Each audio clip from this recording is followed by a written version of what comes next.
Hey, what's up, everybody from YouTube? I've got a present for you. It's a brand new channel. I know that's what you were looking for. You got up this morning, you're like, I need to hear and find another idiot on the internet that has an opinion and a computer and watches dorky, geeky stuff. Well, guess what? I'm your guy. Here you go, brand new YouTube channel called Diplomatic Immunity. You might be thinking to yourself, what is that? What's that from? Well, if you saw Lethal Weapon 2, you know exactly what I'm talking about. This diplomatic immunity basically gave the villain in that movie freedom to do whatever they wanted. Like they just like murder people in front of the cops and then just be like diplomatic immunity. So I'm christening onto this channel diplomatic immunity. I mean, nobody's given it to me. I'm just declaring it. So whatever I say or do or whatever, you can't come after me because I have diplomatic immunity. And if you want to, you can look that clip up. But basically, I'll ruin it to you. At the end, Danny Glover does shoot him right in the head. And he just goes, just been revoked. That's one of my favorite parts of that movie. So this is diplomatic immunity. We're going to talk about movies. We're going to talk about upcoming things that require, all sort of stuff that goes with TV shows or nerdy stuff or Star Wars or whatever. But I wanted my first episode to be talking about something I recently saw, which I thought was super interesting and I think works even today because as you know, a lot of times casting of iconic characters can cause a lot of controversy, especially among the fandom or people that are really obsessed with these characters. And it was interesting to discover that this isn't a new thing. You know, when Ben Affleck got cast as Batman, there was this huge uproar. Tobey Maguire, same kind of thing. Well, I want to talk about the original Batman from 1989. Tim Burton took over and started the new Batman.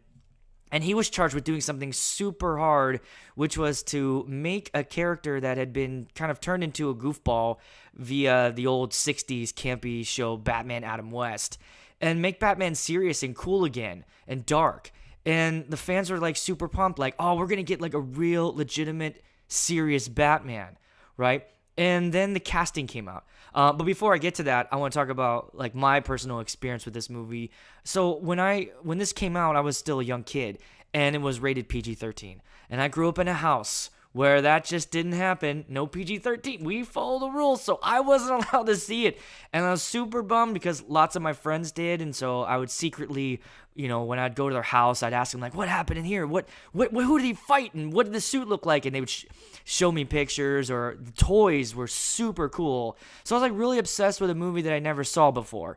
And then eventually I got older, and I saw the movie on my own, and just totally blown away. Like Gotham City. All the characters, Jack Nicholson's performance as the Joker. I mean, everything. It's so quotable too. If you go back, I think me and my friends, one of our favorite characters is Eckhart, which is that sleazy greaseball detective guy, only because the way he talks and the things that he says. Like when Jack goes up to him and he walks away, he goes, "Where does he spend your nights?" He kind of has that voice throughout the whole movie, which is great. And then he gets like shot in the chest.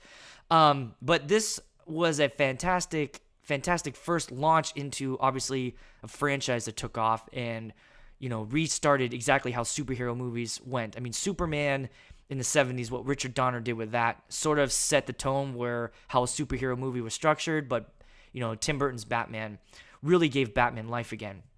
But I want to talk about the casting because it's really funny when you look back at reactions to the casting of Michael Keaton. And there's this great clip where Burton is on Howard Stern and he talks about it. And he really talks about why he picked Keaton was because of the Bruce Wayne thing. But what I want to do first is I want to read some of these articles. This article, 6 Angry Reactions to the Casting of Michael Keaton as Batman. And this is just to prove to us that nothing really has changed ever since the 80s or early 90s. But what's great about this time period, there was no internet, so you couldn't tweet it. You had to write a letter. So this is what happened. These are people writing letters to the studios and because they were angry. But let me get into this here. We got 6 angry reactions to the casting of Michael Keaton as Batman. And it says here, like what I mentioned earlier, when Ben Affleck was announced as Batman in Batman vs. Superman, Dawn of Justice, there was a good deal of fan outrage.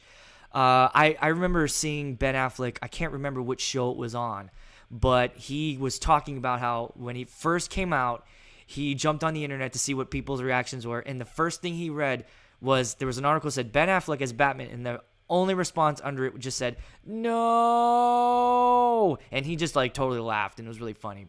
The casting of Batman is no stranger to fan outrage. When Michael Keaton was originally cast as Batman in '89's Batman, there was a good deal of fan outrage, and this was back in the day when people had to write actual letters to express their outrage. Keaton was mostly known for comedic roles at the time, so fans worried that the film would be either a comedy or campy like 1960s. So we got to remember that Keaton was only doing like these funny roles. He did Mr. Mom. He had just finished doing Beetlejuice. So I was trying to think of like what the comparison would be today. I guess it would be like if Seth Rogen got cast as Batman, you know, that would be the thing I could think of the most. Only because a couple things. One, Seth Rogen doesn't have like a superhero build, right? He's kind of chunky. He's a pothead. He's got a beard, and he doesn't look like. I mean, imagine even seeing him in the suit. I think that's pretty close to how people were reacting to this. So let's get to some of these letters here. This one came in from July 3rd, 1988. And this is actually great. He says, he might have been a good Joker, but his comedic style, which seems to be unable to shake, has doomed this promised serious treatment of Bob Kane's character to the same tired, boring level of artificial camp that made the TV series a hit, yet simultaneously doomed it in early cancellation. The painful lesson of Superman 3, which was just awful. I think same kind of deal. They tried to be funny by putting Richard Pryor, who you could argue kind of starred in that movie, in Superman 3. They went away from all the normal things, and it was terrible.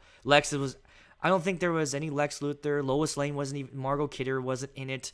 And then we had that weird drunk Superman who fought himself at the end. But I will say this, I watched the old Batman, the Adam West one. And I don't know if you were like this too, but as a kid, I took it totally serious. You know, when they had Batman and Robin tied up on a big barbecue roaster and their little Riddlers like twirling him, like, will Batman survive? Same bad times. I mean, me and my brother were like, oh my God, is Batman gonna turn into a hot dog? We took it super serious. You know, Egghead, all those crazy villains, the Penguin, Cesar Romero as a Joker, who, I don't know if you know this or not, but, you know, he refused to shave his mustache because it was his, like, symbol at the time. And so they had to put, like, white paint over it.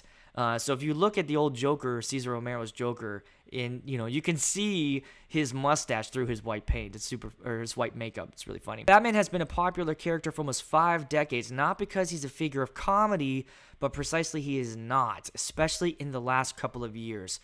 And I think, this reader might be referring to the comics had done some really interesting things with Frank Miller's. Oh, here it is, even says it. Better that they should have filmed Frank Miller's Batman The Dark Knight Returns, but that would have required courage, taste, and imagination. Ouch. But yeah, that was a very serious take on Batman, sort of bringing it back. Also, there was a comic series, Death of the Family, where the Joker killed Robin, and that was a big deal. That was in the 80s as well.